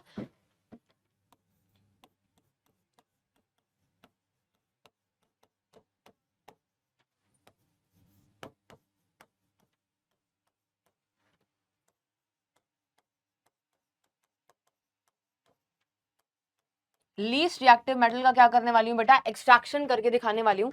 तो लीस्ट रिएक्टिव मेटल को एक्सट्रैक्ट करने के लिए हमने सिंपली क्या कर दी, हीटिंग, सिंपल हीटिंग से एक्सट्रैक्शन हो रहा है यहाँ पर, ठीक है। देखिए metal low in the activity series are very less reactive, the oxides of their metal can be reduced by to metal by heating alone, सिर्फ और सिर्फ हीटिंग से कर सकते हैं। देखिए यहाँ पर अगर मैं यहाँ पर सिनेबार की बात करती हूँ, HgS सल्फाइड और की फॉर्म में प्रेजेंट है। सबसे पहले इसकी रोस्टिंग करेंगे, क्या की हमने यहाँ पर, roasting of metal sulphide, metal sulphide की क्या करी, रोस्टिंग करी, मुझे मेटल का ऑक्साइड मिल गया, साथ में SO2 मिल गया। अब ये जो मुझे मेटल का ऑक्साइड मिला है इसको मैंने हीटिंग कर दिया, ठीक है। हीटिंग करने के बाद जस्ट हीटिंग से मुझे Hg और O मिल गया, मुझे मेटल मिल गया और ऑक्सीजन बाहर निकल गया, इसका रिडक्शन हो गया, ठीक है। यहाँ पर हम लिखेंगे रिडक्शन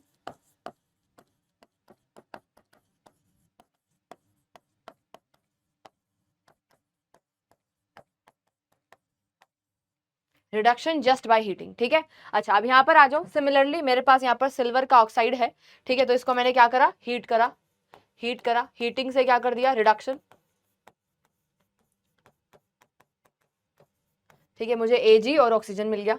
अगेन यहाँ पर कॉपर सल्फाइड वाली जो रिएक्शन है इसको इंपॉर्टेंट मार्क करेंगे, ठीक है। यहाँ पर हमने कॉपर सल्फाइड लिया, ऑक्सीजन की प्रेजेंस में इसको हमने क्या करी, सल्फाइड था तो क्या करा, रोस्टिंग करा सबसे पहले, ठीक है। क्या करा, roasting,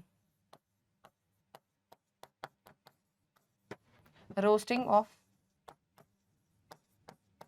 metal sulphide. Metal sulphide की क्या करी, रोस्टिंग करी, और रोस्टिंग करने के बाद फिर हमने इसको क्या करा, रिडक्शन। और रिडक्शन करने के बाद मुझे कॉपर और SO2 बाहर निकलता हुआ दिखाई दिया। तो ये सारी की सारी रिएक्शन जो भी मैं आपको लिखवा रही हूँ माइंड मैप के अंदर, ये काफी ज्यादा इंपॉर्टेंट है। ठीक है, तो चलिए बेटा, अब जो अगला टॉपिक हमें कवर करना है वो है रिफाइनिंग ऑफ मेटल। किस तरीके से हम मेटल को रिफाइन कर सकते हैं, उसके 2-3 प्रोसेसेस हमारे पास हैं। हम डिस्टिलेशन का यूज कर सकते हैं, साथ ही साथ इसके बारे में हम थोड़ा सा आइडिया पहले ले चुके हैं हमारे पहले वाले चैप्टर के अंदर, यानी कि इलेक्ट्रोलिसिस से। यस, इलेक्ट्रोलाइटिक रिफाइनिंग एक काफी ज्यादा एफिशिएंट मेथड होने वाला है in case of refining of metals.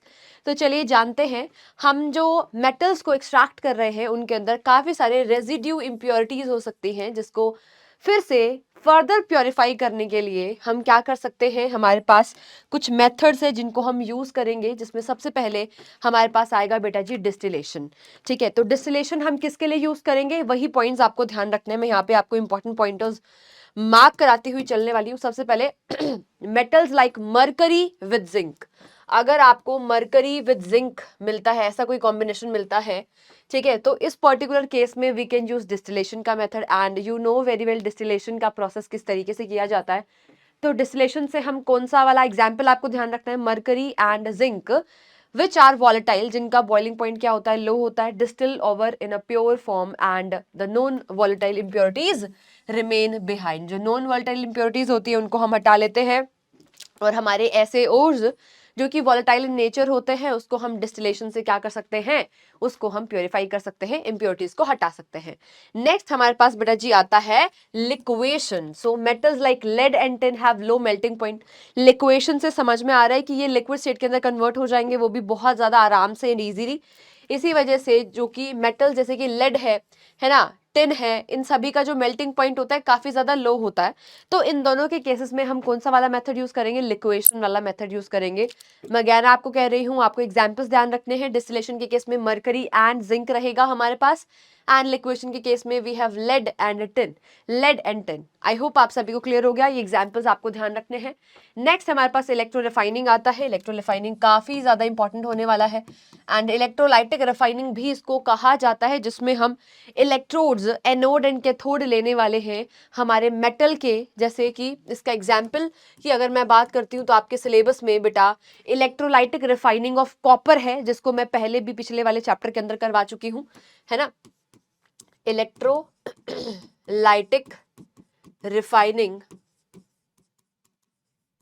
Electrolytic refining of copper. Copper की इलेक्ट्रोलाइटिक रिफाइनिंग जो है आपके सिलेबस का पार्ट है, एंड इसमें जो जो इंपॉर्टेंट बातें होने वाली है ना, इलेक्ट्रोलिसिस के अंदर क्या क्या हम लेंगे उसका आइडिया मैं आपको फटाफट से दे दूंगी एक बारी। देखिए यहाँ पर हमारे पास जो एनोड हम लेने वाले हैं, मैं यहाँ पर स्पेसिफिकली कॉपर की अगर बात करूं, है ना, मैं अगर इलेक्ट्रोलाइटिक रिफाइनिंग ऑफ कॉपर की बात करती हूँ, उसमें जो हमारे पास एनोड बनेगा वो हमेशा आपको ऑलवेज आपको इम्प्योर मेटल का लेना है। ठीक है, विदाउट एनी एक्सेप्शन हम जो एनोड लेंगे वो कैसा लेंगे बेटा जी, इम्प्योर कॉपर मेटल का लेंगे। और वहीं पे जो हमारा कैथोड होगा बेटा, कैथोड को हम कैसा लेंगे, प्योर कॉपर का लेंगे। कैसे लेंगे, प्योर कॉपर मेटल यहाँ पर इस केस में हम लेने वाले हैं। इस चीज का आपको ध्यान रखना है। अब जो एनोड होगी वो इम्प्योर है। इम्प्योर एनोड के अंदर कुछ ऐसी भी हमारे पास क्या होने वाली है, कॉपर की जो हमने रोड ली है उसके अंदर कुछ ऐसी भी इम्प्योरिटीज होंगी जो कि सॉल्यूबल नहीं होंगी, इनसॉल्यूबल इम्प्योरिटीज होंगी। तो वो इनसॉल्यूबल इम्प्योरिटीज बेटा जी जो होने वाली है, ठीक है, वो एज इनसॉल्यूबल पार्टिकल्स हमें बीकर के अंदर नीचे मिलने वाली है, जिसको हम क्या बोलेंगे, जिसको बेटा जी हम एनोड मड कहते हैं। ये आपको एनोड के जस्ट नीचे देखने को मिलती है, इसको हम क्या बोलते हैं, एनोड मड कहते हैं। ठीक है, यहाँ पर हम एक इलेक्ट्रोलाइटिक सेल लेते हैं। मैं आपको थोड़ा सा अगर एक्सप्लेन करूँ, यहाँ पर हमें क्या लेते हैं, इलेक्ट्रोलाइटिक सेल लेते हैं, जिसके अंदर हम इलेक्ट्रोलाइट के अंदर डिप कर देंगे। सेम मेटल का इलेक्ट्रोलाइट हमें लेना होगा, और यहाँ पर हम 2 इलेक्ट्रोड्स ले लेंगे। लेट्स से ये हमारे पास एनोड हमने ले ली है, और ये हमारे पास क्या है बेटा जी, कैथोड है। ठीक है, और एनोड और कैथोड दोनों की दोनों हमारे पास कॉपर की बनी हुई है। ये हमारे पास इम्प्योर कॉपर की बनी हुई है, और जो कैथोड होगी वो हमारी प्योर कॉपर की रॉड होने वाली है। आई होप आपको क्लियर है। इसके अंदर मैंने इसको इलेक्ट्रोलाइट के अंदर डिप करा हुआ है और इलेक्ट्रोलाइट जो होगा वो सेम मेटल का होना चाहिए। ठीक है, तो यहाँ पर ये चीज़ भी मैं मेंशन कर दूंगी कि जो इलेक्ट्रोलाइट हम बेटा यहाँ पर लेते हैं वो क्या लेते हैं, of same metal. Same metal का इलेक्ट्रोलाइट बेटा जी हम यहाँ पर लेते हैं। आई होप आप सभी को क्लियर है। ठीक है, तो यहाँ पर हमारे पास क्या बन जाएगा, कॉपर सल्फेट CuSO4। क्लियर है, सभी को समझ में आया क्या है यहाँ पर, कॉपर सल्फेट हमने यहाँ पर ले लिया है। ठीक है, एज अ इलेक्ट्रोलाइट जो कि ब्रेक डाउन करेगा, ऑब्वियसली बात है। ठीक है, क्योंकि हम यहाँ पे इलेक्ट्रिसिटी को पास करेंगे। क्लियर है। अब एनोड जो होता है वो कैसा होता है, पॉजिटिवली चार्ज होता है ना। हमने ट्रिक याद करी हुई है, PANIC, positive is your anode. Anode कैसा है, पॉजिटिवली चार्ज्ड है। ठीक है, यानी कि एनोड को पॉजिटिव बनाने के लिए हम एनोड को बैटरी के पॉजिटिव टर्मिनल से जोड़ेंगे और कैथोड को नेगेटिव टर्मिनल से हम जोड़ देंगे। कैथोड के ऊपर नेगेटिव चार्ज आ जाएगा। नाउ अब हम anode and cathode half reactions लिख सकते हैं एंड हम देखेंगे कि हमारे पास जो एनोड है वहां से कॉपर टू पॉजिटिव बाहर निकल रहे हैं और कॉपर टू पॉजिटिव बाहर निकल रहे हैं। ठीक है, एंड डिपॉजिट हो रहे हैं बेटा आपके कहाँ पर कैथोड के ऊपर डिपॉजिट हो रहे हैं, जिसके साथ हमारी जो कैथोड है वो थिक होती चली जाएगी एंड जो एनोड है वो आपकी थिन होती चली जाएगी। इसी को ही हम क्या बोलते हैं, इलेक्ट्रोलाइटिक रिफाइनिंग कहते हैं। आई होप आप सभी को अच्छे से बढ़िया से चमक गया है, क्लियर हो गया है। चलिए अब इसी के साथ हम आगे मूव करेंगे एंड नेक्स्ट हमारे पास आता है बेटा एक्सट्रैक्शन ऑफ एल्यूमिनियम। एल्यूमिनियम का एक्सट्रैक्शन काफी ज्यादा इंपॉर्टेंट है। इसके अंदर कुछ कुछ थ्योरी के पॉइंटर्स आपको ध्यान रखने होंगे, वो मैं आपको साथ साथ बताऊंगी। आप सभी को ये बात बहुत अच्छे से पता है कि एल्यूमिनियम जो है हमारा मोस्ट अबंडेंट मेटल है हमारे पूरे अर्थ क्रस्ट के ऊपर। ठीक है, एंड काफी ज्यादा रिएक्टिव मेटल होता है हमारा जो एल्यूमिनियम है, काफी ज्यादा रिएक्टिव मेटल है। ठीक है, एंड इसी वजह से जो एल्यूमिनियम का ऑक्साइड होता है उनके बीच में काफी स्ट्रॉन्ग एफिनिटी होती है एल्यूमिनियम की ऑक्सीजन के साथ, जिसकी वजह से स्ट्रॉन्ग बॉन्ड बनता है।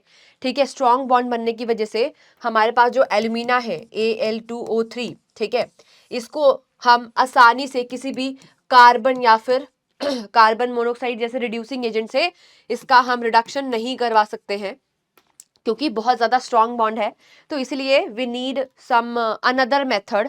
ठीक है, जब तक हमारे पास इस पर्टिकुलर मेथड के बारे में हमें नहीं पता चला था तब तक एल्यूमिनियम बहुत ही ज़्यादा एक्सपेंसिव मेटल था, काफ़ी रेयर मेटल था, क्योंकि हम उसको यूज़ नहीं कर पा रहे थे। ठीक है, सो इसके बारे में ही हमें इस पर्टिकुलर सेशन में थोड़ा सा और अच्छे से हमें समझ में आएगा। ठीक है, चलिए अब यहाँ पर इसी को आगे समझने के लिए हम क्या लेने वाले हैं, आपको मैंने अभी अभी बताया एक्सट्रैक्शन जो है इतना आसान नहीं था क्योंकि एफिनिटी बहुत ज़्यादा थी ऑक्सीजन की एल्यूमिनियम के साथ। तो इसी वजह से हॉल एंड हेरोल्ट नाम के हॉल्स एंड हेरोल्ड्स इन्होंने क्या किया बेटा, 1885 में एक प्रोसेस डेवलप करी एक्सट्रैक्शन की, जिसकी वजह से हमारा एल्यूमिनियम का एक्सट्रैक्शन आसान हो पाया, इजी हो पाया, लेस कॉस्टलियर हो पाया। पैसे कम में, कम पैसों के अंदर हमने ज़्यादा अमाउंट ऑफ एल्यूमिनियम को आसानी से एक्सट्रैक्ट करा, जिसकी वजह से एल्यूमिनियम बहुत ज़्यादा चीप मेटल हो गई। ठीक है, चीपेस्ट पॉसिबल मेटल हो पाई, क्योंकि तब उस टाइम पर जब इसका एक्सट्रैक्शन हमारे पास इसका मेथड नहीं था तब तक एल्यूमिनियम काफ़ी ज़्यादा एक्सपेंसिव और रेयर मेटल हुआ करती। पर अगर आप अभी देखिए एल्यूमिनियम हर जगह आपको मिल जाएगी, है ना। हर घर में आपको एल्यूमिनियम के कुछ यूटेंसिल मिल जाएंगे, दरवाजे मिल जाएंगे, बहुत सारी चीज़ें आपकी एल्यूमिनियम की बनने लगी। क्यों? क्योंकि एक्सट्रैक्शन हो गया आसान। जब एक्सट्रैक्शन आसान हो गया तो एल्यूमिनियम मेटल कैसी हो गई, सस्ती हो गई, चीप हो गई। ठीक है, तो यही वाली चीज़ें हमें समझनी है। Aluminium is extracted from its main और बॉक्साइट। तो हमारा जो एल्यूमिनियम होता है उसका जो मेन ओर है वो है बॉक्साइट, और बॉक्साइट का फॉर्मूला आप सभी को आना चाहिए। ये क्या होता है, एक हाइड्रेटेड ओर का एग्जाम्पल है। ठीक है, Al2O3.2H2 डाई हाइड्रेटेड ओर है। ठीक है, Al2O3.2H2O डाई हाइड्रेटेड ओर है बेटा हमारा बॉक्साइट ओर, जो कि एल्यूमिनियम का मेन ओर हमारे पास होने वाला है। ठीक है, सो बॉक्साइट के अंदर 60% क्या प्रेजेंट है, एल्यूमिनिया। एंड बाकी चीज़ों में अगर हम देखें तो ferric oxide, titanium oxide and sand and clay के पार्टिकल्स भी आपको यहाँ पर देखने को मिलेंगे इन केस ऑफ बॉक्साइट। अब यहाँ पर कुछ प्रोसेस हमारे पास प्रेजेंट है जिसके थ्रू हम क्या करते हैं बेटा, हमारे बॉक्साइट से एल्यूमिनियम को एक्सट्रैक्ट करते हैं, जिसमें सबसे पहले हम एज यू नो हमारे पास कोई भी अगर ओर प्रेजेंट है तो उसका हम क्या करेंगे बेटा, क्रशिंग एंड ग्राइंडिंग करेंगे। क्रशिंग एंड ग्राइंडिंग करके उसको हम हीट करेंगे। क्रशिंग ग्राइंडिंग करके बिग लम्प्स को छोटे छोटे पीसेस के अंदर हमने कन्वर्ट कर लिया। ये जो मैं हीटिंग वाली बात बोल रही हूँ, हीटिंग करने से जो भी वॉलेटाइल इंप्योरिटीज होंगी वो वहां से उड़ जाएंगी, गायब हो जाएंगी। अब बेटा यहाँ पर हम इसका कंसंट्रेशन ऑफ ओर करेंगे, है ना। कंसंट्रेशन ऑफ ओर के अंदर मैंने आपको 3-4 मेथड्स बताए हैं, जिसमें आप केमिकल प्रोसेस यूज कर सकते हो, जिसके अंदर आप ग्रेविटी सेपरेशन मेथड यूज कर सकते हो, ठीक है। तो इस पर्टिकुलर केस में हम लीचिंग यानी कि केमिकल प्रोसेस को यूज करते हैं for the concentration of your ore. तो यहाँ पर बेयर्स प्रोसेस के अंदर बॉक्साइट को सबसे पहले हमने क्या किया बेटा, ग्राइंड किया, जैसे कि मैंने आपको बताया। फाइनली ग्राइंड करेंगे उसको, क्रशिंग करेंगे and heated to remove the volatile impurities, जो भी हमारे पास वॉलेटाइल इंप्योरिटीज थी, ठीक है। तो वो उनको पहले हटाएंगे हीटिंग करके। It is then heated under the pressure with the concentrated caustic soda. Caustic soda क्या होता है बेटा जी, कॉस्टिक सोडा आपका होता है सोडियम हाइड्रोक्साइड, मैं आपको पहले भी बता चुकी हूँ, ठीक है। कॉस्टिक सोडा, कॉस्टिक कब किसके लिए यूज होता है, हाइड्रोक्साइड के लिए, and soda word is specifically used for sodium. जहां पर भी सोडा होगा वहां पर सोडियम आपको मिलेगा ही मिलेगा, ठीक है। तो हमने क्या करा बेटा, 2 to 8 आवर्स के लिए 140 degree Celsius to 150 degree Celsius तक उसको केमिकल प्रोसेस के थ्रू उसका कंसंट्रेशन ऑफ ओर किया। एंड केमिकल प्रोसेस के थ्रू जब भी हम क्या करते हैं, कंसंट्रेशन करते हैं ओर का, तो उस प्रोसेस को हम लीचिंग कहते हैं, ठीक है। तो यहाँ पे जब मैंने Al2O3.2H2O यानी कि बॉक्साइट को NaOH के साथ रिएक्शन करवाया, हीट किया, तो मुझे सोडियम मेटा एल्यूमिनेट मिलता है, यानी कि NaAlO2 मिलता है, साथ में 3H2O हमारे वाटर जो है रिलीज हो जाएगा। नाउ ये जो हमें NaAlO2 मिल चुका है, अब इसको हम सोडियम मेटा एल्यूमिनेट जो हमें मिल चुका है, ठीक है, इसके साथ हम क्या करने वाले हैं, इसको फर्दर हम रिएक्शन करवाएंगे, ठीक है। एंड उसके बाद इसमें से कुछ और इंप्योरिटीज जो इनसॉल्युबल इंप्योरिटीज होंगी उनको हम हटाएंगे। Bauxite dissolves and form the sodium Meta aluminate. यहां तक हम पहुंच चुके हैं, सोडियम मेटा एल्यूमिनेट हमारा बन चुका है, because the amphoteric nature of the aluminium leaving behind insoluble impurities. कुछ इनसॉल्युबल इंप्योरिटीज यहां पर प्रेजेंट हो सकती हैं, ठीक है, जिनको हम क्या बोलेंगे, रेड मड कहेंगे। इन इनसॉल्युबल इंप्योरिटीज का क्या नाम रखा गया, रेड मड नाम रखा गया। Red mud consist of ferric oxide, यहाँ पर आपको फेरिक ऑक्साइड, सैंड एटसेट्रा की इंप्योरिटीज मिल सकती हैं, which are removed by filtration, जिसको हमने फर्दर फिल्टरेशन करने के बाद हमने प्योर प्रॉपर क्या कर लिया, कंसंट्रेशन ऑफ ओर कर लिया है। अब हमारे पास सारी इंप्योरिटीज हम हटा चुके हैं, एंड इंप्योरिटीज को हटाने के बाद अब हम क्या करेंगे, थर्ड पार्ट के अंदर यहां पर हम क्या करेंगे, on diluting sodium Meta aluminate with the water, यानी कि अब थर्ड प्रोसेस में हम सोडियम मेटा एल्यूमिनेट NaAlO2 जो है हमारे पास, ठीक है, सोडियम मेटा एल्यूमिनेट जो हमारे पास है NaAlO2, इसको वाटर के साथ फर्दर क्या करवाने वाले हैं, जिसको डिसॉल्व करवाएंगे, यानी कि रिएक्शन करवाएंगे, ठीक है। कैसे भी क्लियर हो रहा है। एंड इसको फिर, क्योंकि हमने पहले इससे पहले वाली प्रोसेस में इसको हीट किया था, नाउ हम उसको टाइम देंगे कि वो कूल डाउन हो जाए up to 50 degree Celsius, room temperature के ऊपर उसको छोड़ देंगे। अब यहाँ पर इसका हाइड्रोलिसिस होगा, इसका हाइड्रोलिसिस से यानी कि जब इसको हम पानी के साथ रिएक्शन करवाएंगे, इसका हाइड्रोलिसिस हो जाएगा, तो मुझे क्या मिल जाएगा बेटा जी, यहाँ पर हमारे पास एल्यूमिनियम का हाइड्रोक्साइड हमें मिल जाएगा, ठीक है। एल्यूमिनियम हाइड्रोक्साइड के प्रेसिपिटेट बेटा जी हमें मिल जाएंगे। यहाँ पर सोडियम मेटा एल्यूमिनेट को वाटर के साथ 50 डिग्री सेल्सियस रूम टेम्परेचर के ऊपर हमने आने दिया, तो हमें क्या मिला, NaOH यहाँ पर मिलता है। NaOH जो हमारा केमिकल था, जो हमने लीचिंग के लिए यूज किया था, वो हमारा फिर से हमें वापस मिल गया है, ठीक है, रीजनरेट हो गया है। फर्दर एल्यूमिनियम का हाइड्रोक्साइड हमें मिल गया है, PPT यहाँ पे हमें एल्यूमिनियम के मिल गए हैं, ठीक है। अब यहाँ पर फर्दर क्या करने वाले हैं, इन एल्यूमिनियम के हाइड्रोक्साइड, ये जो PPT हमें मिले, इनको हम 1000 डिग्री सेल्सियस के ऊपर हीट करने वाले हैं। एंड आफ्टर हीटिंग मुझे क्या मिल जाएगा बेटा जी, एल्यूमिना मिल जाएगा, मेटल का ऑक्साइड मिल जाएगा। सारी कहानी, ये जो प्रोसेस अभी तक मैं आपको बता रही थी, ये तो अभी मेटल के ऑक्साइड तक पहुंचने की कहानी थी। अब मेटल का ऑक्साइड जब हमें मिला, तो ये आपको पता है affinity of aluminium and oxygen is very very great, ठीक है।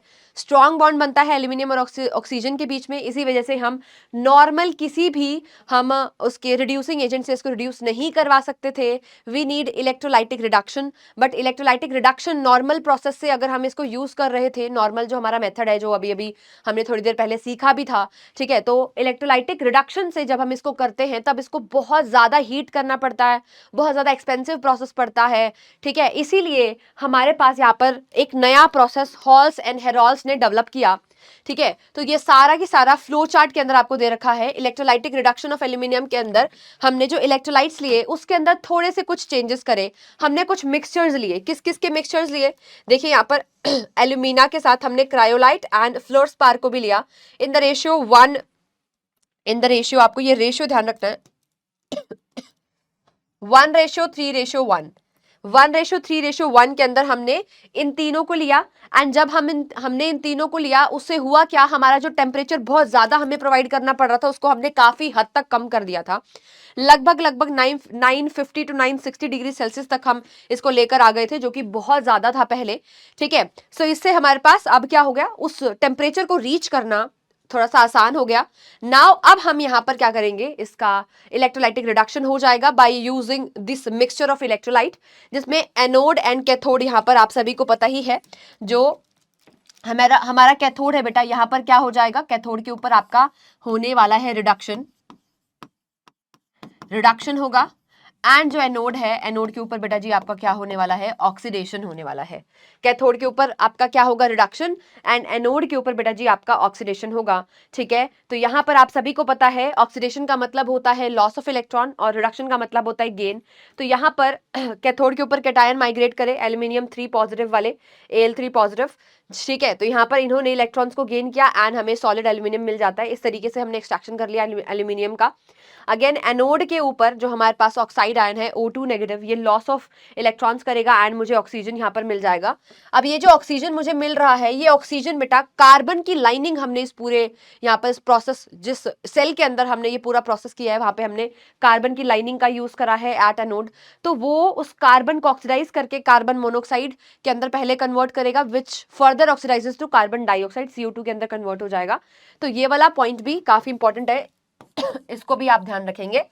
ठीक है, नेक्स्ट यहां तक हमें एल्यूमिनियम मिल चुका है। अब एल्यूमिनियम के अंदर कुछ इंप्योरिटीज हो सकती हैं, जिन इंप्योरिटीज को फिर से हमें क्या करना है, हटाना है, जिसके लिए वी विल यूज इलेक्ट्रोलिसिस का मेथड। एंड फॉर इलेक्ट्रोलिसिस यहां पर आपको पता है हमने क्या ले लिया, कैथोड ले लिया। ठीक है, कैथोड पर रिडक्शन यानी कि क्या होगा, हमेशा गेन ऑफ इलेक्ट्रॉन। तो यहां पर हमने एनोड और कैथोड दोनों के दोनों किसके लिए है, एल्यूमिनियम के ही लेंगे, जैसे कि मैंने अभी अभी आपको इलेक्ट्रोलाइटिक रिफाइनिंग के अंदर बताया था। यहां पर aluminium 3 positive will gain 3 electrons to form aluminium. Aluminium हमें मिल जाएगा, प्योर एल्यूमिनियम इस केस में हमें मिला। एंड अगेन यहां पर क्या होने वाला है, एट कैथोड, ये तो कैथोड हो गया, एट एनोड हमारे पास क्या होने वाला है, एनोड हमारा इम्प्योर मेटल हमने यहाँ पर लिया था। तो यहाँ पर ये जो एल्यूमिनियम था, ये 3 इलेक्ट्रॉन्स को लूज करके बेटा जी Al3 पॉजिटिव के अंदर कन्वर्ट हो रहा था। ठीक है, सो इस तरीके से हमें इम्प्योर एल्यूमिनियम से Al3 पॉजिटिव हमने बाहर निकाले, जो कि कैथोड के ऊपर जाकर 3 इलेक्ट्रॉन्स को गेन करके प्योर एल्यूमिनियम के अंदर कन्वर्ट हो जाते हैं। तो इस तरीके से हमने क्या कर लिया बेटा, इसका प्योरिफिकेशन भी कर लिया। मैं एक बार फिर से पूरा की पूरी प्रोसेस को आपको समझाऊंगी, आपको क्या क्या पॉइंटर्स यहाँ पर ध्यान रखने हैं। इस पर्टिकुलर केस में सबसे पहले हम क्या करते हैं बेटा, हमने ओर सेलेक्ट करा, हमें एल्यूमिनियम को एक्सट्रैक्ट करना है। हमने ओर सेलेक्ट करा जिसका नाम था बॉक्साइट, जो कि हमारा मेजर ओर है एल्यूमिनियम का। बॉक्साइट का हमने ग्राइंडिंग करी, क्रशिंग करी। ठीक है, जिसको ग्राइंडिंग एंड क्रशिंग करने के बाद बिग लम्स को हमने छोटा कर लिया। ग्राइंडिंग एंड क्रशिंग के साथ ही हमने हीट भी किया। हीट करने से जो वॉलेटाइल इंप्योरिटीज थी वो गायब हो गई। उसके बाद आता है concentration of ore. Concentration of ore के लिए यहाँ पर हमने लीचिंग करी है। लीचिंग केमिकल प्रोसेस होता है, केमिकल प्रोसेस के थ्रू जो कंसंट्रेशन होती है उसको लीचिंग कहते हैं। यहाँ पर जो हमने रिएजेंट यूज किया है वो सोडियम हाइड्रोक्साइड यूज करा है। तो यहाँ पे हमने बॉक्साइट को NaOH के साथ रिएक्शन करवाया, 140 टू 150 डिग्री सेल्सियस तक हीट करा, तो मुझे सोडियम मेटा एल्यूमिनेट साथ में वाटर मिलता है। अब इस सोडियम मेटा एल्यूमिनेट को मैं 50 डिग्री सेल्सियस रूम टेम्परेचर तक ठंडा होने दूंगी और साथ में इसका डाइल्यूशन करवाऊंगी, वाटर के साथ रिएक्शन करवाऊंगी। मुझे NaOH और एल्यूमिनियम का हाइड्रोक्साइड मिल जाएगा। एल्यूमिनियम के हाइड्रोक्साइड को मैं फर्दर हीट करूंगी एट 1000 डिग्री सेल्सियस, मुझे एल्यूमिना मिलेगा, Al2O3 साथ में वाटर मिलेगा। अब इसको हम नॉर्मल रिड्यूसिंग एजेंट से रिडक्शन नहीं करवा सकते, मुझे मेटल का ऑक्साइड मिल चुका है। मैंने यहाँ पर एक अलग, मैंने नहीं मतलब हमारे साइंटिस्ट ने अलग हमें मेथड्स बताए, ठीक है, जिसकी वजह से एक्सट्रैक्शन पॉसिबल हो पाया। ठीक है, एल्यूमिना, क्रायोलाइट एंड फ्लोरस्पार को हमने लिया 1:3:1 के अंदर। जिसके बाद कैथोड और एनोड के ऊपर हमें क्या मिली, हमें मेटल मिली, कहाँ पर, कैथोड पर, और एनोड के ऊपर हमें ऑक्सीजन गैस मिलती है।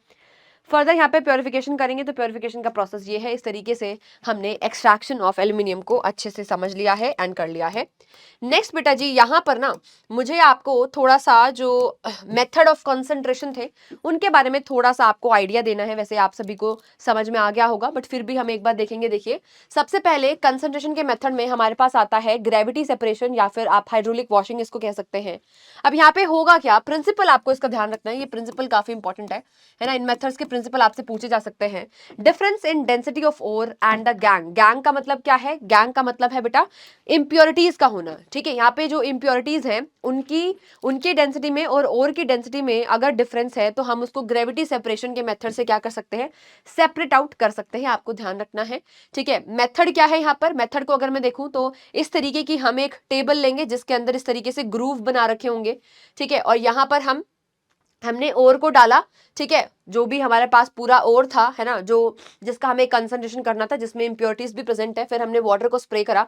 अब यहाँ पे जो डेंस पार्टिकल्स होंगे, जो ओर के पार्टिकल्स है वो डेंस है, वो इन ग्रूव्स के अंदर फंस जाएंगे, और जो लाइटर पार्टिकल्स होंगे, है ना, जो गैंग के पार्टिकल्स है, जो इंप्योरिटीज है वो लाइट है, तो वो यहाँ पर सेपरेट आउट हो जाएंगी। तो इस तरीके से हमने इसको क्या कर दिया? Separate. Ore is poured over a sloping vibrating corrugated table के ऊपर हमने उसको डाला with the grooves and a jet of water allowed it to flow over it. हमने पानी को उसके ऊपर डाला जिसकी वजह से जो हेवियर पार्टिकल्स थे वो इस ग्रूव के अंदर आ गए, बाकी लाइटर पार्टिकल हमने इस बकेट के अंदर कलेक्ट कर लिए, ठीक है। गैंग पार्टिकल का मतलब होता है इंप्योरिटीज। नेक्स्ट हमारे पास है बेटा जी मैग्नेटिक सेपरेशन। इसके अंदर स्पेसिफिकली हम ऐसी इंप्योरिटीज को हटाते हैं जो कि क्या हो? मैग्नेटिक इन नेचर हो, यानी कि और या फिर इंप्योरिटी दोनों में से कोई एक चीज तो मैग्नेटिक इन नेचर होनी चाहिए।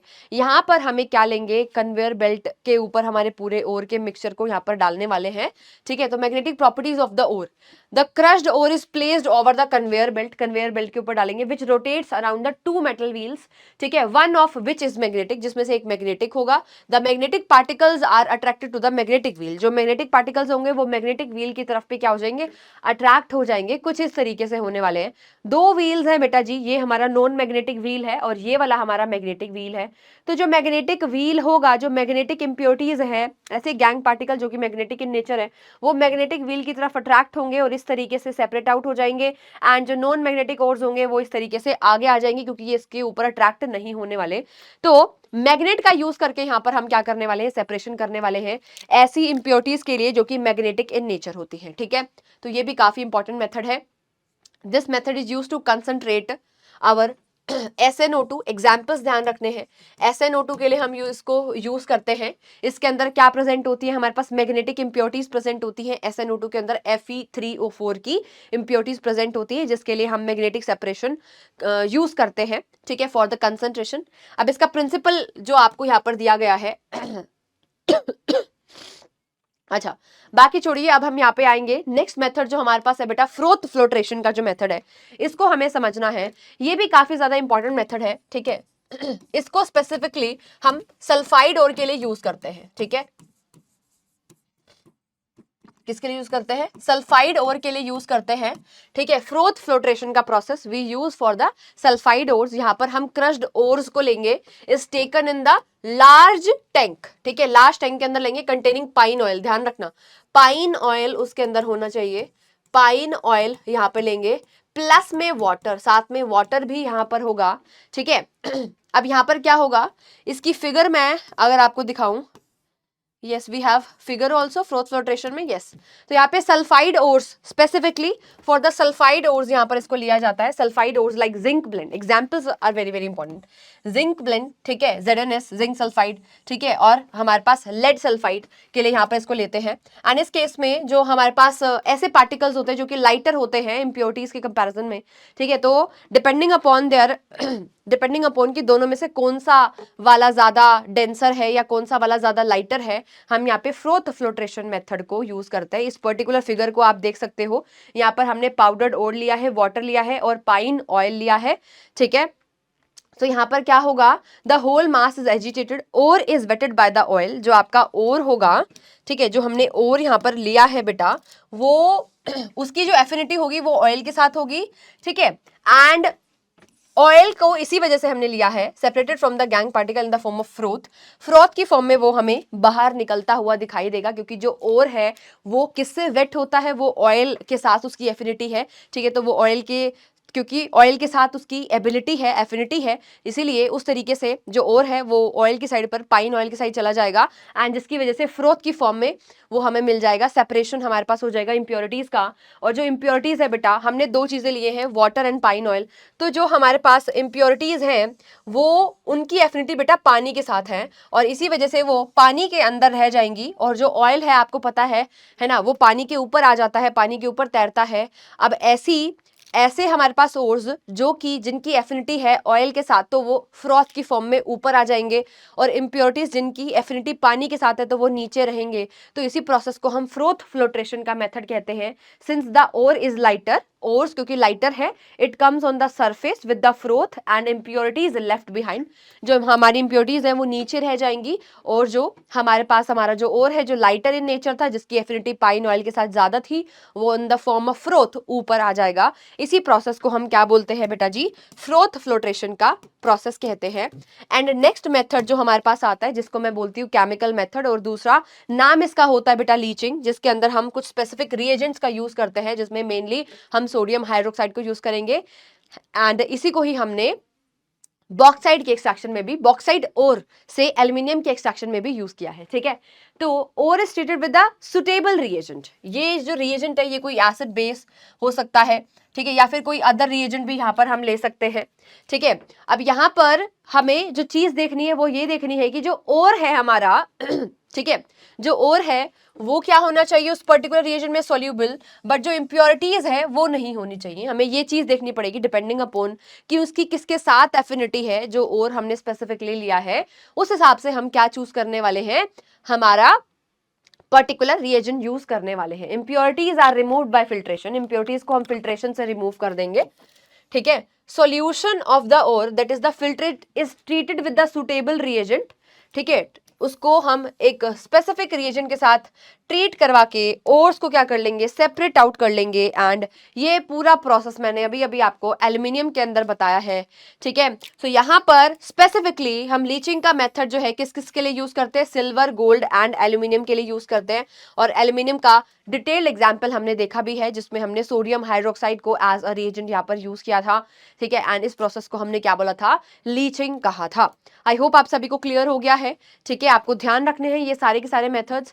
एंड इसी के साथ हम हमारे आज के सेशन को एंड करेंगे। आई होप आपको समझ में आया होगा, है ना। लास्ट में बेटा एलॉयज का कुछ और पोर्शन है आपके सिलेबस में, उसमें सारी चीज़ें याद करने वाली हैं। तो इट्स योर, ये आपकी बारी है। ठीक है, ये आपका होमवर्क है कि आपको सारे के सारे एलॉयज, जितने भी इंपॉर्टेंट एलॉयज हैं, ठीक है, उनके बारे में थोड़ा सा एक बार देख लेना है। ठीक है, क्योंकि उनसे इतने ज़्यादा क्वेश्चन नहीं आते हैं, बट हाँ आपके सिलेबस का पार्ट है, तो आपको एक टेबल की फॉर्म में आपके टेक्स्ट बुक के अंदर या आपके नोट्स के अंदर मिल जाएगा।